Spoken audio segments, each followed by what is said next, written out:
Okay, so this is part 2, I guess. So we're back to looking at these walk-in enclosures. In water monitors, I'm just going to try to go over some of the husbandry points if people want to understand things. Water monitors love water. A lot of monitors love water, and that's something that we try to do. So we give them large, basically bathing vessels, and this is a Vision tub that I've plumbed into a main line, so I can pull that standpipe right there, and the water drains out, and I can pretty much fill it up to about 18 to 20 inches of water. And they'll go in there, and they do a lot of they're bathing in there. They'll also defecate in there. Right now we're seeing a lot of there's some scum in the water from leaves.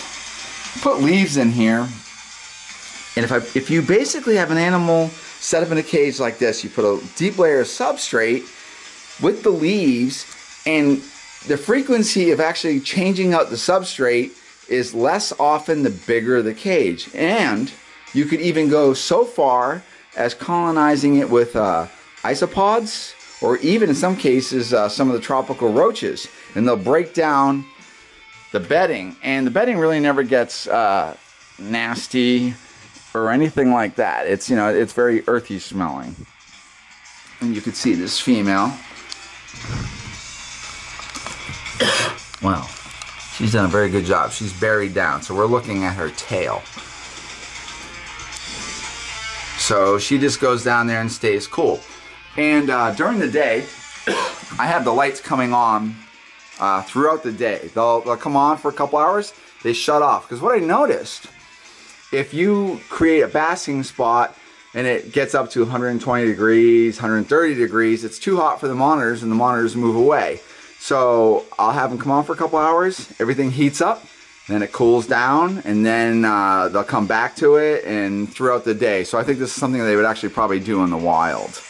Ventilation is key. But water monitors and all the big, Varanus, like crocodile monitors, they have strong claws, and they can just tear right through things. So I'm actually using a vinyl clad wire.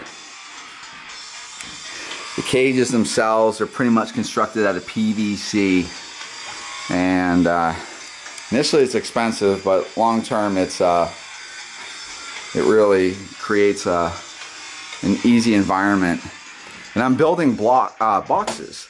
Chris over at Vital Exotics, Chris has some awesome caging too. He does, walk-in cages like myself. We do different systems, but ultimately we know the most important things with water monitors is consistent heat, source of water, and giving them their own territories. You cannot take water monitors once they're adults and crowd them. You're going to start having fights. I have female water monitors that are wonderful to us, but at certain times of the year, once they become reproductive, they become incredibly intolerant.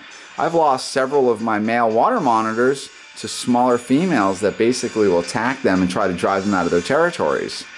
So we've covered temperature, water, space. Water monitors definitely like space. They need something reliable that they can climb up and not fall. So I'm going to conclude this video right here. This is part 2. I'm going to work on part 3 now.